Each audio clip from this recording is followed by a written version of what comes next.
A arte educa e salva. Tive o prazer de dançar 2 meses, nós ficamos na Broadway. Tem que abrir mão de muitas coisas. Vai. Inclusive casamento.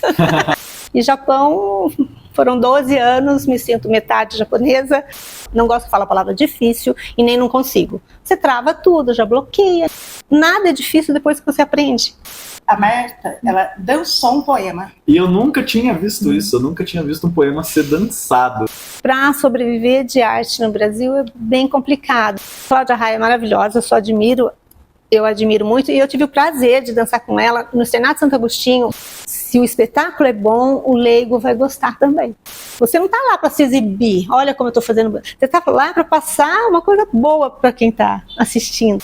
Participei também do Cena 4, né, com a Zé. Nós somos falsa magra, né, porque a brasileira tem quadril, tem perna. Nós ficamos 7 meses em cartaz no Teatro Gazeta. A arte, se não passar a mensagem, se não mexer com a plateia, não tem sentido, não funcionou. Fiz a Eurídice Fontella adulta, né, foi maravilhoso, eu adorei. A plateia é um lugar privilegiado, mas o palco é sagrado. E meu lema dos últimos anos de aprendizado é fé, coragem e atitude. A dança é uma das formas de expressão e de arte mais antigas que existe, se não a mais antiga. Afinal de contas, a gente se expressa através do corpo antes mesmo de ter a linguagem. E é bem sobre isso que a gente vai falar hoje aqui no Acontece. Meu nome é Matheus Lianda, eu sou jornalista. E dizem que para dançar basta mexer o corpo, mas eu acho que é um pouquinho mais complicado. Eu sou Cláudia Cunha, professora e escritora. E às vezes sair do ritmo faz parte da dança. Eu sou a Marta Jacinto, professora e bailarina, artista recém-acordada. Acordando para dança, acordando para arte.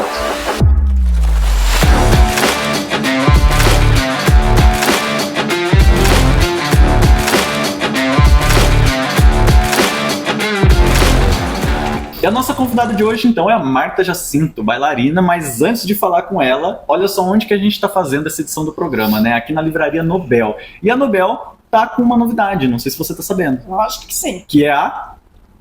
Não sei. É porque assim, a Nobel tem muitas novidades, praticamente toda semana. Dessa semana eu não sei. Eu adoro o conceito de sei, mas tudo bem. A novidade da Nobel essa semana é a segunda-feira literária. Tá. Então, se você estava cadastrado ali na newsletter da Nobel, né, na lista de transmissão da Nobel, você provavelmente já deve ter recebido esse recadinho, que agora toda segunda-feira, aqui na Nobel, você tem 10% de desconto, e é na livraria inteira, em todos os produtos. Então, comece a aproveitar a partir de agora. Segunda-feira literária é o dia perfeito para você fazer suas compras aqui na Nobel. Bom, então agora a gente vai conhecer um pouco da Marta Jacinto, que tem uma carreira enorme, uma carreira incrível. E eu já quero começar a falar justamente sobre isso, né? Você dançou em quais países além do Brasil? Dancei nos Estados Unidos e Japão. Estados Unidos e Japão, só que assim, você dançou com grandes mestres lá, né? Dançou em grandes eventos. Como que foi mais ou menos essa experiência? Quanto tempo você ficou por lá? Sim, nos Estados Unidos foi 1 ano, né? Tive prazer de dançar 2 meses, nós ficamos na Broadway, depois a gente seguiu com uma turnê. Nossa, Broadway é sonho de todo bailarino, né? Foi maravilhoso, só não pude assistir nenhum musical, porque no dia que a gente tinha, o nosso musical tinha folga, era no mesmo dia que tinha os outros, o Cats, Les Miserables, estava tudo em cartaz. Acho que esse é o grande problema dos artistas, né? Como a gente tá em cima do palco, a gente não pode prestigiar as outras produções. Exatamente, mas nesse tempo foi muito bom, porque daí eu pude fazer curso, né, que... Adoro dançar e adoro estudar, então eu fiz no Alvin Ailey, estudei Martha Graham, foi muito bom. E Japão, foram 12 anos, me sinto metade japonesa, porque eu amo o Japão, e lá estudei na companhia do Homura Tomoe Ballet Company, que é bem conceituada, muito antiga lá, só que eu também fui com musical, então eu não podia dançar nessa companhia. Né? Então o professor queria, mas não podia por causa de contrato. E dei aula lá também na Stepping Out, participei de eventos assim de idiomas também. E a Marta é são joanense, eu não conhecia ela. Eu também não conhecia, porque foi tanto tempo longe do Brasil, né? Sim, é uma artista desse porte. Marta, quando que surgiu a sua paixão pela dança? Congênita, sempre quis dançar, amava dançar, mas não sabia nem como era uma aula de balé. Daí a minha irmã mais velha tinha uma amiga que fazia balé no Externato Santo Agostinho e comentou. Daí eu só chorava que queria entrar no balé, daí minha mãe me colocou. Isso é uma coisa, eu não sei se vocês já estão percebendo isso, que poucas pessoas sabem, né? Mas a pronúncia correta é balé, não é balé, que nem a gente fala, né? Eu sabia disso, mas eu acabei esquecendo um tempo atrás, que já tinham me falado, né? Então, olha só que interessante, né? A pessoa que realmente conhece, ela já está acostumada com a pronúncia correta, né? É. Lá no Japão, você chegou a se apaixonar também pela culinária, que é tão diferente. Hoje em dia a gente tem aqui no Brasil, né, comida japonesa, mas ela é brasileirada, né? Com cream cheese, goiabada, manga. Sim. Lá do Japão, eu imagino que seja bem diferente do que a gente tem aqui hoje. É bem diferente, sim. E no começo eu não gostava, não conseguia comer. O primeiro ano não me adaptava com o hashi. Depois, é difícil, né? Depois fui pegando. Só que gosto muito de comida japonesa, mas eu gosto de coisas que eles nem servem muito aqui, como tempurá. Eu gosto de okonomiyaki, que é típico de Osaka. Esse eu nunca comi, nem esse outro também. É muito bom, porque o sushi e nada cru eu como. Tem que ser grelhado, ou frito, ou cozido. Que é uma coisa que tem muito no Japão, a gente acaba não sabendo, a gente acha que tudo que eles comem é cru porque é o que chega pra gente, né? Isso, mas não. E a cultura japonesa, os hábitos, demorou pra você se situar lá? Só o primeiro ano, assim, estranho, né? Depois do choque... Depois eu fui me adaptando e com o tempo eu tinha amiga que falava, você tá virando japonesa, porque eu comecei a pegar os hábitos até de roupa, né, de vestir, de falar, e todos os dias eu fazia aula de balé nessa companhia, né? 2 horas de aula. Nossa, puxado. Então era muito convívio, então era uma família. Chorei muito para vir para cá, fiquei dividida, Você né? deve ter chorado para ir para lá e para voltar, né? Sim, fiquei dividida. Nós temos uma amiga em comum que ela morou no Japão e depois ela voltou para São João e ela continua com o hábito, não sei se todos fazem, de deixar os sapatos para fora de casa. Sim, sim. Ninguém entrava na casa dela com sapato. É que aqui é complicado, né? Não pode deixar. É comum, dentista, médico, tudo você entra. Lugar público mesmo. Tudo. Os templos, você tira tudo, sapato. Nossa, que legal. É muito bom, bem higiênico. Sim.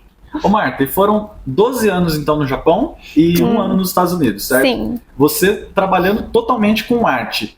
Dizem que a arte no Brasil não é muito valorizada. Você que teve essa experiência direta com o público dos outros países, essa informação, ela procede mesmo? Ou é uma impressão que a gente tem aqui, mas sem nem conhecer lá fora? Não, procede. Procede, porque para sobreviver de arte no Brasil é bem complicado. Eu sempre dei aula, né? Comecei com 18 anos dando aula de balé e depois jazz, balé moderno também trabalhei.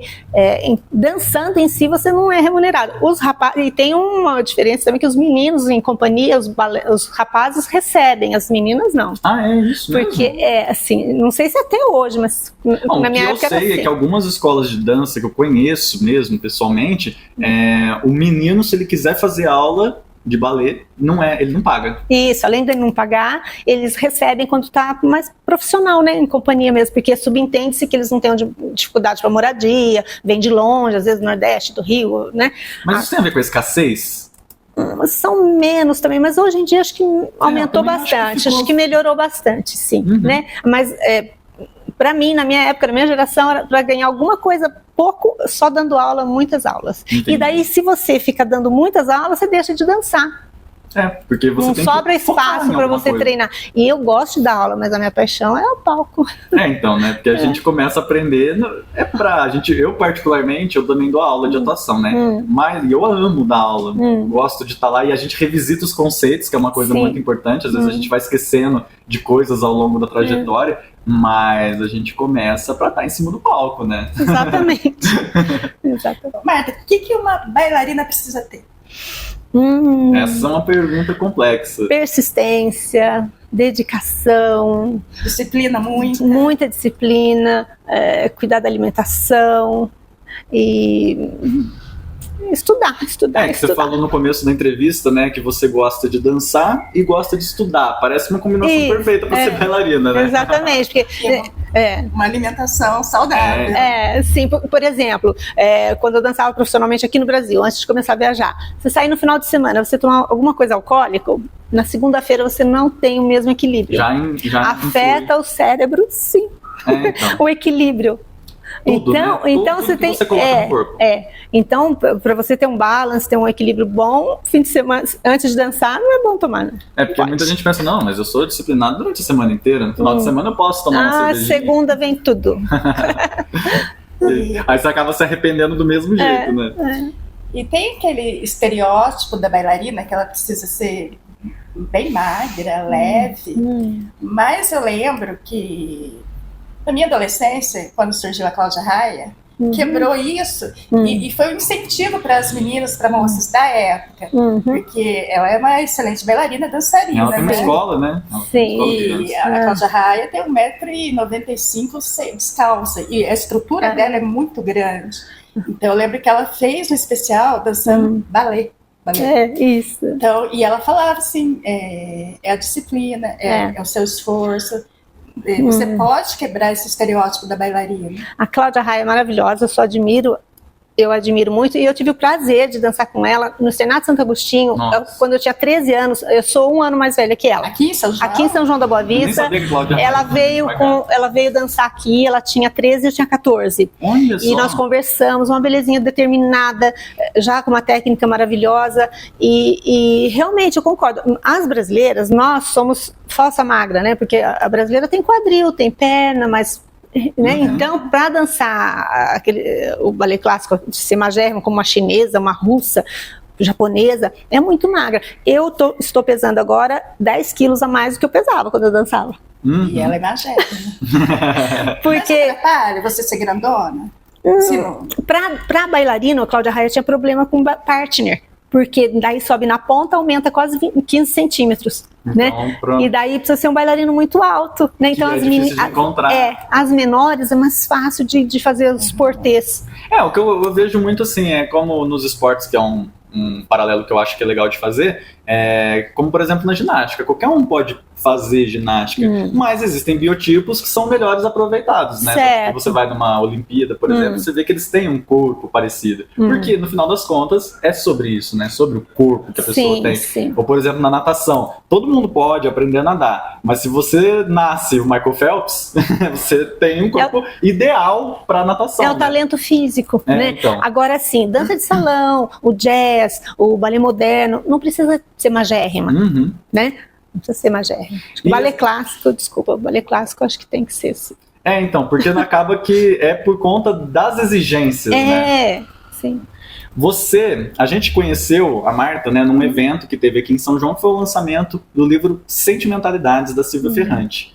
E a Marta fez uma performance que eu nunca tinha visto, né? Inclusive, eu chamei a atenção do Matheus, porque a Marta, ela dançou um poema. E eu nunca tinha visto isso, eu nunca tinha visto um poema ser dançado. Da onde que surgiu essa ideia? Sede de arte, porque eu fiquei faz 21 anos que eu estou no Brasil, e filhos, cuidar de pai, cuidar de mãe, então eu fiquei muito reclusa. Só que o lado artístico é muito forte, né? Tava lá, tá lá. Então eu comentei com a Silvia, que vontade, Silvia, seria tão interessante, gostaria de fazer uma linguagem corporal de alguns poemas. Daí coincidiu, ela estava para lançar o livro, e eu fui muito atrevida, corajosa, né? Porque faz 21 anos que eu parei de dançar profissionalmente e 11 que eu parei de dar aula. Então, quer dizer, eu tive que, né, estudar para fazer apresentar. Esse conceito de dançar poemas, de onde que surgiu? Você já tinha visto alguém fazer isso? Não, foi vontade de dentro da alma mesmo. Como que é importante a gente frequentar esses eventos culturais, né? Porque a gente também somos amigas da Silvia, né? Amigos da Silvia. Então a gente foi prestigiar uma excelente artista, multi-artista, né? E nos deparamos com outra excelente artista que a gente não conhecia. E eu falei para o Matheus, a gente tem que levar ela na Acontece. Fora o pessoal da academia que estava lá mesmo, né, que a gente também quer trazer. Mas né, é importante sempre você estar nessa cena cultural, né? É uma maneira de estar vivo na arte também. Exatamente. E a Silvia declamando o poema. Ainda mais os poemas que ela mesma escreveu, né? Que vem de dentro do âmago dela, né? Sim. Eu tinha um pouco de receio assim, com o poema, porque eu lia, Matheus, como um livro narrativo. Quando eu vi a Silvia, O poema tem que ser interpretado. Interpretado. Eu falei, gente, eu vou ter que pegar todos os meus livros de poema e reler da forma como ela fez, porque aí tem significado. Sim, foi ótimo, porque ela me mandou alguns, né? Tem vários, me mandou alguns, daí eu escolhi, e os que eu escolhi ela declamou e mandou gravado para mim, né? Então foi o que facilitou para eu coreografar. O que fez você se decidir por um ou por outro? Na leitura mesmo, ouvindo ela declamar, assim, inspiração. Acho que inspiração mesmo. Os movimentos, isso. Né? E você também trouxe alguns acessórios, né, naquela ocasião lá. O que eram instrumentos musicais mesmo, né? Sim, no da abelha eu usei o guiso, né? Que é barulhinho é um guiso indiano, que eu estudei dança indiana também, 1 ano, lá no Japão. E o leque, né? Assim, a cor também, minha cor predileta é amarelo, por coincidência, estava enfeitada a mesa, né, com a flor amarela e tal. Nossa, e o leque, eu fui comprar um leque, achei o amarelo. E aí casou com a paleta de cores do evento também, sim, né? No Requiem, o véu, né, o preto, né, achei interessante também. E a Marta também fez aula com o Carlinhos de Jesus. Fiz. Era muito conhecido. Foi, no auge da lambada. Nós fomos entrevistados. Era...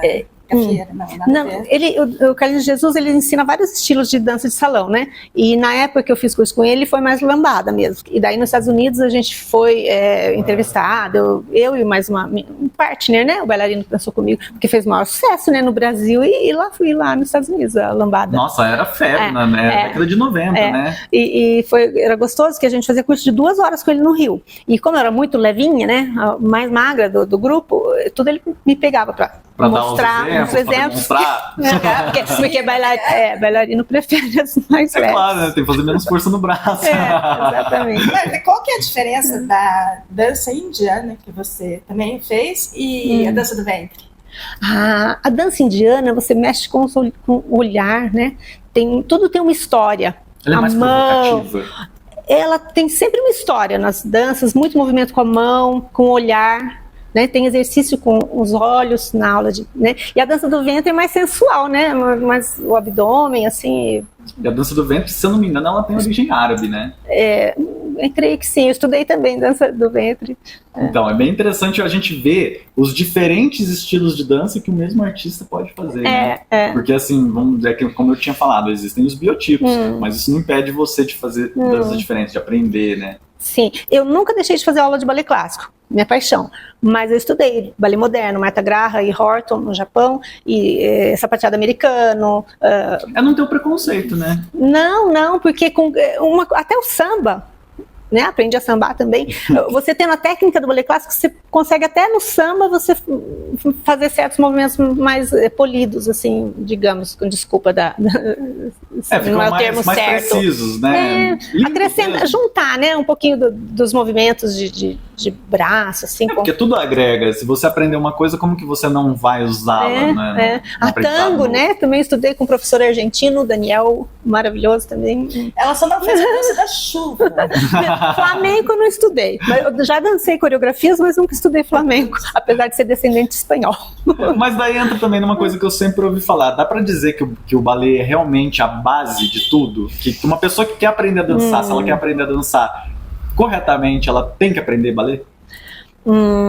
Ajuda muito o balé clássico, porque trabalha o olhar, a cabeça, os braços. Eu tô falando do clássico. O balé clássico ajuda muito. O equilíbrio, a técnica, a coordenação. Se você tem uma base boa de balé clássico, vai ser mais fácil aprender o balé moderno, o jazz.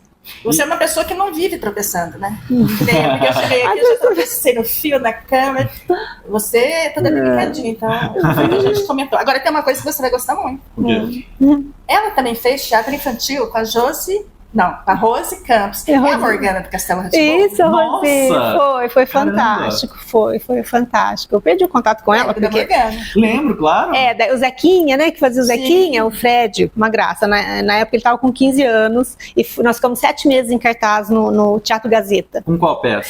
o Incrível Ataque de Mr. Bug e Seus Insetos, no ano 2000. Olha, que legal. Porque falava-se do bug do milênio, né? Ah, entendi. Então foi um timing muito bom. Foi ótimo. Ficamos 7 meses em cartaz no Gazeta, Teatro Gazeta. Que é um dos teatros mais conceituados, né? Isso. E eu tinha os o bailarino e os atores, mas eu dançava, obviamente, mas eu era stand-in de todos os atores. Dava pra encaixar ali. Eu tinha que estudar, eu sabia o papel dos atores, assim, por acaso de... Você chegou Cheguei a fazer. Assumir? Cheguei a fazer Borboleta e a Minhoca. Entendi. Que era infantil, né? Muito bom, muito então, bom. Foi o momento em que você saiu um pouco da dança e foi pro teatro. Você já tinha estudado teatro nessa época ou foi seu primeiro contato? Não, então, teatro eu sempre gostei também, né? Até lá, para os anos 80, assim, como eu disse, eu participei também do Cena 4, né? Com a Zéza lá. Da turma original? Do começo. A gente entrevistou o Clóvis recentemente. Isso. Então, eu sempre gostei de teatro. E sempre, quando eu dançava, os professores falavam, você é muito expressiva, né? Sem falsa modéstia, gente, mas você é muito expressiva. O que é bom pra dança também, né? Então eu acho que eu acho que para me satisfazer tem que ser uma coisa assim mesmo, de dança com teatro, assim, porque, né, o corpo fala e poder atuar também. E eu estudei assim, sempre em oficina cultural, né? Fazia teste. Nossa, eu estudei em oficina cultural. Muito. Eu fiz 2 anos na Oswald de Andrade. Legal. Muito bom, porque a gente faz ou entrevista, né, ou teste, assim, daí sendo aprovado, é gratuito, né? É muito bom. E é meio que uma dicotomia, né? Porque assim, a dança... Bom, eu posso estar errado, que eu não entendo muito de dança, na verdade. Mas a dança, ela tem uma questão estética muito forte. E assim, normalmente, pelo que eu acompanho, é uma estética que tende a ser bonita. E o teatro já não. O teatro depende do seu personagem, depende da situação. Você tem que estar aberto a fazer uma careta, um corpo esquisito, sabe? Sair do seu conforto. Pra você, tinha esse desconforto na atuação? Não, até me lembrei agora que a Maria Célia Marcondes me convidou em 2009, eu fiz a Euridice Fontela adulta. A Maria Célia que a gente entrevistou aqui também. Eu fiz a Euridice Fontela adulta, né? Foi maravilhoso, eu adorei, né? Eu fiz até marquinhos pra parecer mais velha. É uma personagem forte, hein? Foi maravilhoso, muito bom.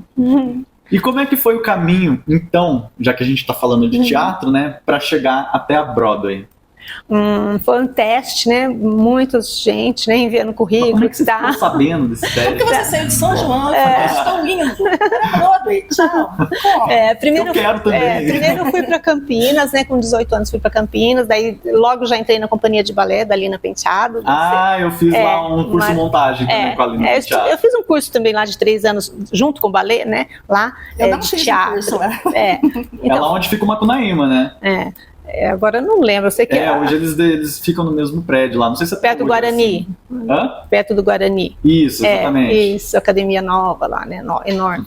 Então fiquei uns 4 anos em Campinas, dando aula e dançando na. Depois de lá que eu fui para São Paulo, uma amiga, né, já tinha ido para o Japão. Eu fui para o Japão primeiro, né? Ela tinha ido e não gostado, falado para mim, se eu quisesse fazer o teste, que ela me indicaria, me avisaria do teste, mas que ela não tinha gostado. Mas dentro de mim... Ela não tinha gostado do teste ou da Broadway? Isso do Japão, ela não tinha gostado de muitas restrições. Mas como eu sempre fui mais comportadinha, assim, se falar, não sai daí, eu não saio. De criança eu era assim. Então eu sabia que eu ia gostar, não tem problema as restrições, eu gostei. Agora da Broadway foi uma outra amiga também que me avisou do teste, né? Muitas meninas, meninos fazendo teste, daí fui aprovada. Daí foi assim. Mas aí como é que foi? Você levou uma coreografia sua? Não. Geralmente eles têm um coreógrafo que passa lá a sequência, na hora e você faz. Eu fiz teste assim também. Foi muito corrido na época, minha mãe assustou, porque eu passei, daí a gente já logo teve que ir pro Rio para ficar ensaiando lá, e daí já ia logo viajar. Foi meio rápido. E o estudo do teatro, ele contribuiu com a dança? E vice-versa? Ou você mantém eles meio separados? Acho que tá... não sei te responder, acho que está muito ligado, assim, porque também, quando eu fui para os Estados Unidos e também no Japão, sempre nos musicais, eu fazia uns padedê, né, sempre, e sempre fazia um número cômico, um número que exigia muita interpretação. Então eu sempre fui chamada para esse lado. Agora uma pergunta, eu acho que eu já até fiz essa pergunta, mas eu esqueci. O Cena 4 é 4 porque eram 4 pessoas? Não, eu não sei. Curiosa a pergunta. Não sei te dizer. Não sei te dizer. Quantas pessoas que eram? Eu acho que eram 4, até onde eu sei, eram 4, sim. Mas aí também 4 fundadores e abriu, né? Aí o grupo cresceu também. Não lembro. Mas se eu não me engano, é essa história, assim. Mas foi muito bom. Eles montaram na época os Deuses da Terra e Monfaust. Foi muito bom. Não foi naquele começo que eles apresentaram na Guilmar Novaes? Ou você entrou depois disso? Não lembro. Isso foi na década de 80. Faz tempo, né? E era um dos poucos grupos de teatro aqui de São João, sim. Acho que era o único, né? Agora eu fico feliz que tem tantos, né, os grupos. Não, tá pipocando, né? Tá sempre surgindo um dissidente do outro, muito assim, bom. E tal. Ótimo, porque a arte educa e salva. A dança pode mudar uma vida? Pode. Porque a paixão, assim, né, por alguma coisa, a dedicação, te evita de você se desvirtuar, né? Porque o jovem, né, às vezes é mais vulnerável, né, com influência, assim. É que o jovem, ele tá tendo contato com várias ideias. Exatamente. Que ele não tem muito como filtrar, porque não tem experiência. Isso, e daí se tem uma paixão, você, né, faz... Como você falou, né, para você dançar bem na segunda, se você beber no sábado, você não vai estar muito legal. Então, se o jovem tem aquela paixão, tem aquele objetivo, ele vai ter que abrir mão de muitas coisas. Vai. Inclusive casamento. Eu fugia de namoro sério. Aí, tá vendo só? Então, se você não quer que seu filho, sua filha já comece, já coloca na aula de dança, que é garantido. Você trabalhou com vários nomes, a gente já citou alguns deles aqui. Quais outros que vêm à sua mente, assim, desses nomes grandões da cena musical, da cena teatral? Ismael Guiser, maravilhoso. A aula dele era incrível, acho que eram de 2 horas, assim, o ápice, assim, de técnica. E ele tinha uma característica que eu só encontrei num professor no Japão, em Osaka, o Homura-san, que era assim, ele dava todos os exercícios só falando, né, porque para adulto ele já era idoso, você não fica mostrando, então por isso que a aula de profissional você tem que saber toda a nomenclatura do balé, né, então ele só falava algum gesto com a mão, e depois a gente fazia, com as mãos, né, depois ele falava assim, ao reverso. Então você tinha que pensar rapidinho para fazer tudo ao reverso. E isso ajudava muito, assim, é muito racional, mexe muito. E só no Japão, em Osaka, com o Homura-san, que eu tinha essa aula, nível tão bom quanto o Ismael Guiser, né? Argentino ele, mas coração de brasileiro, que ficava muitos anos no Brasil. E você incorporou o que você via seus professores fazendo para suas próprias aulas? Sim. Também vou citar o Ismael de novo, porque ele não ensinava só a técnica, ele formava o caráter do bailarino. É isso que um professor que faz a diferença. Eu acho que educar a arte é isso, né? Não é só a estética, assim, é o de dentro para fora. Então ele tinha umas tiradas, ele falava umas coisas em que fazia você pensar, ele puxava a orelha, assim, em coisas que ele falava, que ele não gostava, ele formava o caráter, ajudava a melhorar o caráter do Está sendo citado por você aqui, né? Então, que Deus o tenha, que já foi... assim. Mas como que foi para você como professora? Foi mais um desafio? Ou será que foi tão normal quanto dançar? É muito bom também dar aula, eu tenho bastante paciência, então você vê o desenvolvimento, né, o aluno ir melhorando, assim, é muito bom. Só que é muito bom dar aula para quem quer aprender. Tem esse pequeno porém, né? Porque é muito desagradável você querer ensinar quem tá ali nem sabe por quê, fazendo aula. E olha que é para ser bem menos, porque, por exemplo, vamos pegar um professor de escola normal, assim, os alunos estão lá e eles são obrigados a estarem lá, não tem muita escolha. Agora, na dança, é de se esperar que a pessoa que está lá já tenha querido ir, né? Mas antigamente, muitas mães queriam que as meninas dançassem, balé, estudassem piano, mesmo se não gostassem, porque era uma coisa bonita. Então, assim, delicada, de moça. Então, deve ser, como você falou, deve ser muito desagradável. Você está dando aula para uma pessoa que não está com vontade. Que demonstra que não quer estar lá, né? Isso. E eu sempre gostei de falar com meus alunos assim, 2 coisas que eu não gosto que fala na aula, já falo logo, se eu for dar aula, não gosto que fala a palavra difícil e nem não consigo. Você trava tudo, já bloqueia, né? Você tá na aula, que é o lugar que você pode errar. Você vai aprender. Você fala não consigo, mas não consigo, eu abomino. E difícil, nada é difícil depois que você aprende. E tudo é difícil se você não sabe. Não é? Andar de bicicleta, ligar o fogão, né? Depois se torna fácil, né? Então é isso. Você acompanha a cena artística hoje, não só a nível de São João, mas também em geral? Como que você avaliaria a cena artística hoje, principalmente em relação à dança? Como que você vê, com o contato que você tem? Pra ser sincera, eu tô voltando agora, né? Eu tava adormecida, porque... Em grande estilo. Em grande estilo, porque primeiro criando os filhos, depois meu pai adoeceu, daí minha irmã faleceu, depois minha mãe adoeceu agora dia 1º de janeiro. Então agora que eu tô acordando pra vida artística, então eu não posso dizer, né? Mas o que eu já percebi um pouco, assim, que muitos estilos diferentes, né? Assim como na música, né? Estão surgindo muitos estilos diferentes de dança que eu não sei. Não, eu acho até engraçado. Nunca estudei. Eu não sei.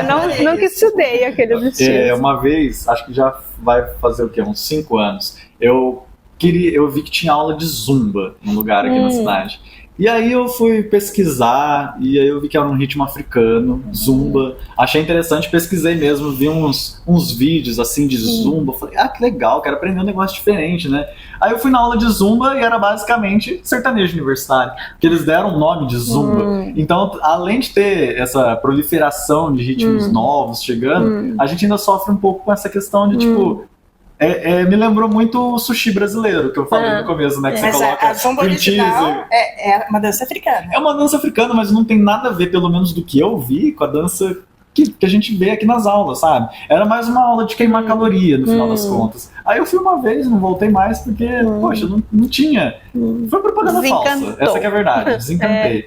E aí, mas aí eu vi que não foi uma exclusividade desse lugar, né? Todos os lugares estão fazendo isso. Eu acho que não é muito certo, né? Não. Você acaba explorando a curiosidade das pessoas, acaba, né, fetichizando mesmo, né? O nome, o ritmo. Infelizmente, a gente está sofrendo bastante com isso aqui, né? Isso é uma coisa que não atinge, provavelmente, o balé clássico, né? Não. O nome já diz, né? Assim como na música, né? Clássico e tem que manter, né? Como você falou que estava adormecida, e uma pessoa falou de balé clássico, a Bela Adormecida é um clássico do balé clássico.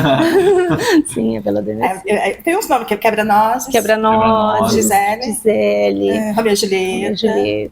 Não sabia que o Romeu e Julieta também era... um clássico, o Lago dos Cisnes. E tem mais 2 aqui que eu não sei. E o Matheus, ele é o nosso intérprete. Tá. Por favor, Matheus. Esse é Don Quixote, sim. Don Quixote. Nossa, eu não sei o que é esse aqui, não. tem Don Quixote e La Silide. La Silfides. O que é a história? Eu fiquei curiosa porque eu conheço. Então, Silfides é um exemplo típico que as meninas têm que ser muito magras, porque é etéreo. É uma história de amor? Não, né? Pra ser sincero, eu não lembro a história certa, só que assim é etéreo, né? Como se fosse assim. Eu acho que eu já vi um vídeo no YouTube, é bem... Não é mórbido a palavra, mas é bem melancólico, né? Isso, né? Isso. Você acha que uma pessoa que não entende nada de balé consegue ir a um espetáculo desse e aproveitar? Porque eu acho que para quem entende é mais interessante porque consegue analisar, nossa, olha o que eles trouxeram, olha o que eles fizeram. Às vezes eu já fui assistir com a minha namorada, que é bailarina, e ela falava, não acredito nisso, e eu tava tipo lá, tipo... eu também faço. Né? Precisa ter um repertório? Você acha que a pessoa consegue entender? Se o espetáculo é bom, o leigo vai gostar também. Isso aí é bem interessante. Uma coisa quando a gente viu ela dançando. Isso. Assim, por exemplo, você entende de dança, música? Eu não entendo de dança, não. Eu fiquei apaixonada. Até agora eu não lembro se ela estava descalça de sapatilha. Falei em sapatilha, eu não sei se é lenda urbana. É verdade que os pés das bailarinas ficam feios? Fica. Agora os meus melhoraram. Calo um em cada dedo, né? A minha pele, eu tenho sorte que minha pele fazia calo. Agora, as muito branquinhas, as mais pele mais fina, no começo saía a pele, daí você põe algodão, esparadrapa todos os dedos, daí põe uma ponteira, né? Dói, até calejar, daí para de doer. Que é a metáfora perfeita, né? Você faz uma coisa tão bonita, mas ninguém sabe o tanto que você tá lá sofrendo para conseguir chegar naquele nível. Lembra quando uma amiga nossa desceu a avenida na parada de Natal de sapatilha? Lembro, então e eu já desci a parada de Natal e já fui dançando, só que claro, não era uma coreografia complexa, e dá uma arrebentada. Quando ela chegou aqui, ela sentou e chorou, ela tinha sentido, mas foi linda a apresentação. Então. Que nem como no violão, né? A gente fica com tocado nos 4 dedos aqui, não tem como escapar, né? Também é uma arte muito bonita e requer... Ossos do ofício, né? São os ossos do ofício, né? E por falar em violão, você já flertou com outras formas de arte, além do teatro e da dança? Eu tenho paixão por violino, né? E eu estudei há uns anos atrás, comecei a estudar, daí parei por problemas familiares, daí voltei e tá lá. Mas minha paixão é violino. Mas você gostaria de se apresentar ou você aprende mais Não, mais pra mim mesmo. Que legal, né? Quando a pessoa consegue se dedicar pra uma coisa pra ela. É tão importante se a gente se relega pelos outros, né? E é pra você. Eu gosto de escrever também. Há muito tempo atrás eu escrevia. Tenho lá guardadinho uns 25 também poemas assim que eu escrevi, parei. Mas fica lá dentro. De alguma maneira eu tenho que pôr o lado artístico pra fora. Então, mas quando você lançar esses poemas, aí a Silvia pode dançar. Seria bom. Silvia, olha aqui, ó. Verdade. Vamos fazer uma troca, né? Você escreve a Silvia, você vai dançar. Literalmente. Vai dançar. Você já falou que você é mais comportada, né? Você não se importa com as restrições e tal. A gente vê que na arte, muito por conta de ego e tal, às vezes acontecem muitas desavenças entre os próprios artistas. Ou de classes, ou entre artistas individualmente. Você chegou a viver isso, ou vivenciar? Ou você prefere se manter afastada? Como que é essa sua relação? Não com a arte, mas com os artistas. Ô bicho complicado. É o ser humano, né? Não vou dizer nem artista. Humano, basicamente. É que no meio artístico tem a vaidade, né? Tem que a fica vaidade. mais exposta. Existe, sim, tem, é complicado, triste às vezes, né? Mas acontece, sim. É o ser humano. Mas eu convivi com muita gente, sofri bastante, né? Então a gente aprende, né? A gente vai aprendendo a lidar, e um dos meus propósitos é evoluir espiritualmente como pessoa. Então, esses desafios assim, né, faz a gente melhorar. Feliz do que ter razão? Acho que quase sempre, né? Mas o que significa ser a primeira bailarina? É uma responsabilidade de você agradar o público, porque uma vez uma amiga no Japão, bailarina também, ela disse assim, né, e eu concordo plenamente, fiquei refletindo na época o que ela falou comigo, né, que o artista não é para você não tá lá para se exibir, olha como eu tô fazendo, você tá lá para passar uma coisa boa para quem tá assistindo, né, então esse é o recado, entra no caso do leigo, mesmo que você não entender a música e tal, mas se você conseguiu mexer com a pessoa que tá assistindo, né, com as pessoas, passou uma coisa boa, daí é isso. É muito engraçado você ter falado isso, porque foi uma discussão que eu tive algum tempo atrás com os meus alunos também de atuação. Porque é uma teoria da qual eu compartilho, eu tenho a mesma opinião. Muitos pensam que a arte é sobre expressão, e eu concordo, você tem ali a sua expressão, mas eu procuro, quando eu exerço, né, de alguma forma a arte, buscar conexão. Sim. Eu acho que é muito mais enriquecedor e até te traz mais benefício quando você não tá lá só por você. Olha aqui a minha concepção artística do negócio. Não, mas como você se conectou com o público? Exatamente. O que o público conseguiu identificar em você que fez ele falar, nossa, eu entendi isso, eu me identifiquei com isso, né? A arte, se não passar a mensagem, se não mexer com a plateia, não tem sentido, não funcionou. A arte pela arte, né? Não pode ser exibido. Aquele artista obscuro que faz só pra ele. Porque às vezes acontece, já aconteceu uma vez de eu ver um balé clássico, uma menina em São Paulo, maravilhosa, o físico maravilhoso, a ponta, técnica maravilhosa. Linda técnica, mas não passava nada, o rosto era uma boneca de cera, né? Então não adianta isso, né? Não resolve só a técnica, né? A arte tem que juntar a técnica com... Eu tive uma vez também uma experiência com um guitarrista que chama Mozart Mello, que é uma referência no mundo da guitarra, né? Ele veio aqui em São João no encontro de guitarristas que o Henrique Mérida promove aqui no Teatro Municipal. A gente também abraçou o Henrique, também entrevistou ele. E o Mozart Mello, ele sentou e aí ele começou a subir e descer a guitarra super rápido, sem parar assim, depois parou e ficou olhando. Aí o público, tipo, bateu palma, né? Aí ele falou, gente, isso aqui que eu toquei, nem minha mãe pararia pra escutar. Isso aqui é pura técnica e nenhum sentimento, nenhuma conexão. Isso aqui simplesmente não faz sentido, é um exercício, não é uma música. E aí eu comecei a levar isso pra minha vida, né? Você pode ter a técnica mais apurada, se você não tem uma mensagem pra transmitir. Exatamente, concordo. Eu lembro também, acho que foi ano retrasado, nós fomos num teatro infantil. Quando o Matheus olha pro meu lado, eu tava chorando litros. É verdade. Se eu não me engano, foi a Bela Fera, né? A Bela Fera. Mas me tocou de um jeito, porque eu já vi várias vezes a Bela Fera, mas do jeito que foi feita, que foi fantástico. Dirigido pelo Cacá Leal, meu colega também de profissão. Sala de aula com Cláudia Cunha. E na sala de aula de hoje, eu vou fazer uma recomendação.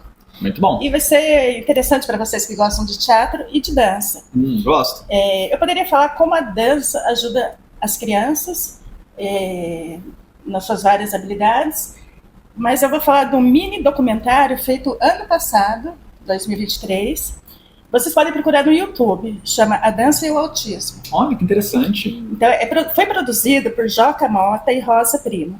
O projeto é uma ação em dança que busca construir uma vivência poética junto às crianças dentro do espectro autista. Traz relatos de familiares contando como as aulas de dança facilitaram o avanço das crianças em questões que envolvem comunicação, socialização, sono e humor. Então, para as pessoas que se interessam pelo tema do autismo ou têm crianças na família, professores, todos, enfim. Assistam esse mini documentário chamado A Dança e o Autismo. Está no YouTube. Olha só, muito bom. Que bom. Para mim, a dança sempre trouxe assim, uma sensação de satisfação. Eu não tenho a dança, vamos dizer assim, na falta de uma palavra melhor, academicamente. Eu não sei o nome dos passos e tal, mas eu fazia coreografias por conta do teatro musical, né? E sempre me trouxe uma grande satisfação, primeiro, porque quando eu conseguia pegar os passos dentro da contagem certa, né? Você começa contando mais devagar, você pega a mecânica, você vai colocando os passos, já te traz uma grande satisfação. E segundo, que eu acho que eu nunca fiz coreografias individuais, então segundo, quando eu via o negócio montado, que aí é a união de todas as individualidades fazendo uma coisa nova. Aí, nossa, e quando a gente filmava pra ver se estava tudo certinho, era bonito pra caramba, né? E a terceira, quando leva tudo isso pro palco, né? Então a dança tem esse poder de te desafiar e de te fazer se sentir bem com isso. Álbum de recordações. E aquele momento que vocês tanto gostam e que está sendo tão elogiado é o álbum de recordações. Para Marta, esse cartãozinho. Mostra para nossa câmera. Vou mostrar aqui na câmera. Marta, para nossos convidados, eu gosto de fazer um cartãozinho artesanal. É um carinho que eu tenho para demonstrar para a pessoa. Certo. Esse aqui é você, a bailarina. Tem uma frase. Peraí, não abre ainda. Não abre, não, uma honra. Eu escrevi uma frase. Teve um pouquinho que eu te conheci, que já tive imenso prazer. E vendo a sua história, eu pensei nessa frase. Eu vou pedir para você ler e falar alguma coisa sobre ela. E se tem a ver com você. A vida não é sobre esperar que as tempestades passem, mas sim sobre aprender a dançar na chuva. Bem profundo e bem verdadeiro, porque, como disse Geraldo Vandré, né? Quem sabe faz a hora, não espera acontecer. E meu lema dos últimos anos de aprendizado é fé, coragem e atitude. Tem que sair tem que dar o primeiro passo, né? Sim, sim. Muito obrigada, nossa. Agora a gente vai fazer a memória afetiva. A lembrança afetiva. Você vai pensar em você pequenininha, do 0 aos 7 anos, que é aquela fase que mais impacta na vida adulta, as experiências, e vai pensar nessa palavra que está aí. Pode abrir agora. E a primeira coisa que vier à sua cabeça é uma lembrança positiva. Eu vou falar, que eu nunca esqueci. Estudei no Santos Cabral, Antônio dos Santos Cabral. E eu era bem pequena e sempre me afastei um pouco. Todo mundo no pátio brincando, eu fui lá para a quadra. E eu tinha um caderno, né, sem aspiral, assim, e tinha o Enio falando com o Garibaldo, do outro lado. E o Enio no Brasil e o Garibaldo no Japão. Isso é incrível. Eu era muito pequena. Eu parei sozinha no pátio e eu fiquei pensando, Japão, E depois passou essa cena, né? Voltei para aula. Então, né? Quantos anos depois? Então, isso, eu já contei muito isso para meus filhos, é até emocionante, o quanto é importante sonhar. Porque os sonhos realizam. Sim. Né? Eu nem imaginava que eu ia para lá um dia, né? Fiquei sonhando, Garibaldi, falando, onde será que eu já fui? E eu fui para lá depois, tão acolhida. Qual que era? Uma lembrança de escola? Não, A da infância, né? Da infância, desculpa. Aquele lugar especial da infância. É. Então, e é engraçado você ter mencionado, porque eu cresci no Santos Cabral, né? Tanto a minha avó quanto a minha mãe trabalharam lá. Olha. Então eu consegui visualizar você na quadra. Ali, sozinha, lá com o caderno do Enio falando com o Garibaldi. Não é incrível? na verdade foi uma lembrança afetiva para nós três. Foi pra nós três. Muito Dona legal. Santos Cabral.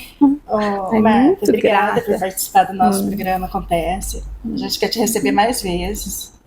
E é muito gratificante, né? A gente receber uma pessoa tão talentosa, né? Determinada, que fez tanto sucesso, que realizou o seu sonho, Correndo atrás. né? atrás. E é da nossa cidade. Então, pra gente está sendo muito bom, né, Matheus? Da mesma maneira que a gente não conhecia e foi te conhecer lá, está sendo muito gratificante. A gente está te mostrando para o pessoal de São João e da região. Exatamente. Ai, muito obrigada, estou feliz, é um prazer estar aqui e novos amigos. Com certeza. E ó, antes da gente terminar, eu também quero agradecer pela sua presença. Foi muito gostoso, foi muito inspirador, eu diria. Que Dá bom. vontade de realmente sair correndo atrás dos sonhos, assim, e Sim. fazer acontecer. Mas antes eu quero fazer a última pergunta do nosso programa. Sim, pode falar. É uma pergunta um pouco mais provocativa. Tudo bem. Então vamos ver o que você tem pra gente. A ideia é a seguinte, você, como você mesma disse durante a entrevista, está renascendo para a arte. Quais são os próximos passos agora? O que você gostaria de fazer, mesmo que ainda não esteja planejado, na arte? Interpretar, dançar um pouco, estar no teatro, no palco. Eu adoro. Sempre que eu vou assistir alguma coisa, eu fico, ai, que vontade de estar lá. Estou no palco. Eu compartilho muito da sua vontade também. É isso. É difícil de... A plateia é um lugar privilegiado, mas o palco é sagrado. sagrado. Não sei. Eu acho. Eu tô me sentindo um peixe fora d'água. Não, é sagrado. A coxia, o camarim. Camarim. É toda uma magia, né? A cortina, quando Eu acho abre. que as pessoas já nascem com alma de artista, como eles. Eu não nasci. Você que pensa. A única lembrança que eu tenho de palco não foi muito positiva. Eu subi no palco aqui do teatro, eu tava com a Matheus, no ensaio. Como é grande, me deu uma vertigem. É grande. Nossa, é A enorme. gente não imagina, né? Não imagina. Ainda mais um palco desse, do Teatro Municipal, aí é outro nível mesmo. Porque eu tô sempre na plateia, né? Aí eu fui no palco ver. Nossa, eu quase desmaiei. Muito É muito bom grande. nosso teatro. Mas vocês têm alma de artista. Obrigada. Parabéns. Bom, Obrigada. então, muito obrigado novamente pela presença. E para você que está assistindo, fica aí o convite, né? De conhecer, de se permitir dançar, de se permitir atuar, de subir num palco mesmo que dê vertigem e experimentar a sensação, porque é muito gostoso. Tem um Quem motivo sabe um pelo dia qual você- todo mundo sente falta. Você não me dirige ainda, né, Marcos? Ó, Tudo isso é bem possível. legal, hein? Eu tenho um personagem que eu quero fazer. Eu nunca falei que eu queria fazer teatro, nem que eu queria fazer um personagem especial. Mas eu tenho. E você não vai falar? Qual? Então, mas aí não combina muito comigo. É a Pagu. A Pagu? Nossa, tem mas nada eu a acho ver que comigo. super combina. Por que A não? Pagu, Lógico. jornalista, Tudo é trabalhar. escritora. Não, eu tô falando biotipo, né? Não, mas Não é Mas assim que se um funciona. dia eu fosse fazer teatro, seria essa personagem, que eu acho fantástico. Aí, Silvia Ferrante, se estiver assistindo também, já fica a dica. Olha só, Silvia Ferrante vai dançar e eu vou atuar. Nossa, Olha vai só. ser maravilhoso. Bom, então, para você que acompanhou a gente até aqui, muito obrigado pela companhia, pela audiência e até o nosso próximo episódio.